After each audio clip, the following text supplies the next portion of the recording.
Good morning, everyone. Thanks for tuning in to McGill Sports Center. My name is Caitlin, and today we're going to be talking all about basketball. I'm going to start with a brief history of basketball. Then we're going to head over to Sydney, who's going to give us 5 fun facts about basketball. And we're going to end this segment with Chris and Anthony, who are going to speak about the dunk competition. Basketball was created in 1891 by a Canadian who was named James Naismith. He was a physical education teacher, and he thought of this game while working at a YMCA in Springfield, Massachusetts. In the original game, there was only 13 rules, and they played using a peach basket that was hung 10 feet above the ground. The first university game was held in the United States. However, there were 10 players who were in this game who were from Quebec. And since its creation, it's become very popular all around the world. It's played in schools and recreation leagues alike. Canadians have been in the Olympic Games since 1936 and in the World Championships since 1954. Another organization related to basketball that has its roots in Canada is the National Basketball Association, known as the NBA. The first NBA game was played in Toronto on November 1st, 1946, where the New York Knicks defeated the Toronto Huskies 68-66 at the Toronto Maple Leaf Center. The Toronto Raptors and the Vancouver Grizzlies joined the NBA in the 1995-96 season, but then the Grizzlies later relocated to Memphis, Tennessee. Thanks for tuning in to this segment. Now we're going to go on to Sydney, who will give us the 5 fun facts about basketball. Thank you, Caitlin, for that introduction. Next up, we have 5 facts of basketball history. So number 1, initially there was no limit on the number of people who could play in a basketball game at once. Some reports stated that there was up to 50 people on the court at once, which made the game very rough. By the 1900s, it was agreed to a maximum of 5 people on the court per team. Dr. Naismith's original vision for this game was supposed to be a non-contact sport, so the early basketball games that were very physical were ultimately determined to be too brutal to be played in facilities such as the YMCA. This is what led to the creation of pro basketball. Number 2, jump balls were the most common play in the early years. The jump ball was used after every basket and even when the ball went out of bounds. In the 1930s, this rule was eliminated because it became a little excessive. Number 3, the early baskets had no backboard, which meant there was also no rebounding. Wooden backboards were added in 1896 to prevent fans from interfering with the ball. The actual basket was an inconvenience because a ladder was required to retrieve the ball after every basket. An open rim eventually replaced the baskets, and nets were added to slow the ball down. This is when the switch was born. Number 4, the first pro league was formed in 1898. The earliest college leagues were formed by Ivy League schools such as Yale, Harvard, Cornell, and Princeton. Number 5, the International Federation of Amateur Basketball, also known as FIBA, was formed by 8 nations in 1932. FIBA oversees international competitions involving 212 national basketball federations. And one little bonus fun fact, the highest rated college basketball game seen on US television was the 1979 NCAA Tournament Championship game, which was between Michigan State and Indiana State and featured Magic Johnson and Larry Bird. This was one of the best rated basketball games in basketball history. Here are some of the highlights of that game courtesy of NCAA. Rebound Johnson. Magic Johnson with the ball. And he is fouled. Look, the players are not hitting that perimeter shot. Oh, Bird! Great play by Bird. 7-point Spartan lead. Trying to run out that clock now. And here goes Johnson. And the foul is on. Number line extended. You take the foul line all the way to the side of the court. Here's the foul. Bird tips it in. Larry Bird using him. Oh, that Reed has hit 3 long. Oh, there's the pass. Look at Johnson. Oh, there we go. It's all over. Michigan State University, national champions, 1979. Stay tuned because next up we have Anthony and Chris discussing the NBA dunk competition. Thank you, Sydney and Caitlin, for the introduction. So on to the NBA All-Star competition history. The slam dunk competition began in the 1980s with players like Julius Erving, Larry Nance, Dominic Wilkins, and most notably Michael Jordan, who were able to make an art at executing a dunk. The NBA decided to include the slam dunk contest in the NBA All-Star Weekend. The rules are quite simple. Each player has to make a number of dunks. The judge gives a rating on the top dunk. The top two dunkers with the highest points pass on to the next round. In the final round, the players with the highest number of points win. The standard have 2 rounds where dunkers are given a total of 5 dunks, 3 in the first round and 2 in the second round.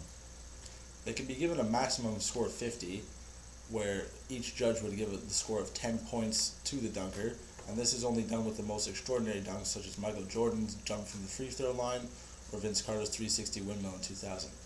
So as Chris said, the rules are very simple, but they've been adjusted in the last couple of years to try to increase the viewing ratings, which have suffered over the last 10 years or so. This is most notable from the 2008 and 2010 dunk competitions, where the fans would vote who the winner was, and in those 2 competitions it was Nate Robinson with his infamous dunks over Dwight Howard. The very first dunk competition took place in 1984 in Denver, Colorado, where Larry Nance was declared winner of the competition while accumulating a total of 134 points out of a possible 150 in the final round, and he defeated the famous Julius Erving. The NBA dunk competition was a huge hit, especially in the first years with great stars like Michael Jordan, but also with big surprises like Spud Webb. In this video, we see Spud Webb in the 1986 slam dunk competition. Spud Webb scored a perfect 100 points, surpassing the reigning champion of 1985, Dominic Wilkins. Webb defied all odds as he was one of the shortest NBA players in history. Webb only measured 5 feet and 7 inches. Webb would then go on to set the ground for many other shorter players to compete in the dunk competition, and we'll be showing you a video of one of the other smaller players to take part in the dunk competition, and his name is Nate Robinson. As you can see here, Nate Robinson is jumping over Spud some 20 years later to perform an amazing dunk at standing at only 5 feet 9 inches tall. Robinson would go on to then win the 2006, 2009, and 2010 competitions in front of his inspiration, Spud Webb. His most notable dunk comes in the 2009 competition, as you're about to see, where he jumps over an astonishing Dwight Howard, who stands at 6 feet 11 inches tall. This is an amazing feat and is only accomplished due to his high level of athleticism. So we're going to look at a couple of different angles of this dunk and really notice the height difference of Robinson compared to Howard and how much strength and explosion it takes to get up there. It's certainly amazing. My height is 5'7". I definitely would never be able to do this. This is Robinson's final dunk competition in 2010, and you can see he adds a bit more of a spin into this one, and the variety is really what got him to get his 3rd championship. While years passed, there was less and less imagination as many dunks were performed between the years 1984 and 1997. The lack of imagination, but also the risk of injuries, led to the elimination of the slam dunk contest in 1998. Star players were no longer willing to participate in the event as they believed it wasn't worth the risk. Still to this day, the best players choose not to participate in the dunk contest. We see this with LeBron James, who is constantly asked by fans to participate in this competition, but elects not to do so. Well, this also happened this year with Canadian star Andrew Wiggins choosing not to participate in his home country's competition. As you know, the dunk competition came here in Canada to Toronto, and as commentators, we speculate that this is either due to an ego or an injury risk. As ESPN once cited in 2012, LeBron James' response when asking why he elects not to go to the dunk competition, he said, and I quote, "If I decided to do so, then I would have to win. Otherwise, it would just be a waste of my Saturday night." In the year of 2000, a new generation of dunkers led by Vince Carter brought the contest back. Carter put Canada on the map with his historic performance in the 2000 slam dunk competition. Carter would unintentionally create a new wave of Canadian youth that would end up taking part and creating the sport of basketball to new levels in Canada, starting with most notably players such as Andrew Wiggins, Anthony Bennett, Tristan Thompson, and Corey Joseph. His performance was portrayed in 2013, where another Toronto Raptor, 13 years later, would don his infamous jersey to respect Carter in the slam dunk competition that he would go on to win. The video that you're watching now is the historic performance known as the best individual performance. As Anthony previously mentioned, basketball fans often agree that the best individual performance was the 2000 All-Star contest from Vince Carter. While the 1988 contest proved to be the best head-to-head battle, when two stars showcased an epic duel in dunk contest that could never be replicated. While the former reigns true, the latter now has a competition as Andrew Gordon and Zach LaVine gave a performance to remember, a performance that gave the great MJ and Neek a run for their money in the first ever All-Star game hosted in Canada. We hope you enjoyed this broadcast about the dunk competition and the history that took place, and we're going to provide a snippet courtesy of NBA.com to highlight the best dunks from past to present. From Sydney, Caitlin, Anthony, and Chris, we hope you enjoy Basketball Week in Canada. Thank you. And this is what the crowd's been waiting for. All right, this is going to be a good final. These two guys can do it. This is much like a heavyweight championship when they are trading big, heavy punches. From high above the rim, and the perfect score of 50. That's a 50. That's a 50. That is a 50. There he goes. Give him a 50. Give him a 50. So LaVine now has been challenged. He lobs it, he goes to get it, and spins, and he packs him in the right hand. I gotta do the windmill. Hold on. I gotta do the windmill. Ooh, they were impressed enough to give him a 50. Oh, it's over, ladies and gentlemen. Let's go home. That was one of the craziest things I've ever seen in his career. I think he's gonna try to jump for the free throw line. Oh! Jeez. This guy can fly.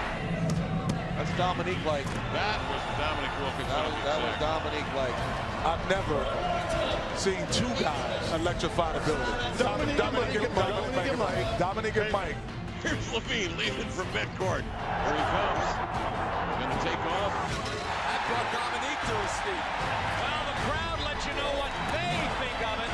Now we will wait for the judges. That'll do it. The bench comes unglued. The towels have been thrown on the floor. I think the defending champion has backed it up. They gave him a 50. He defends his championship. We did some crazy stuff, man. It came down to it, man. This is ridiculous. We've never seen anything like that.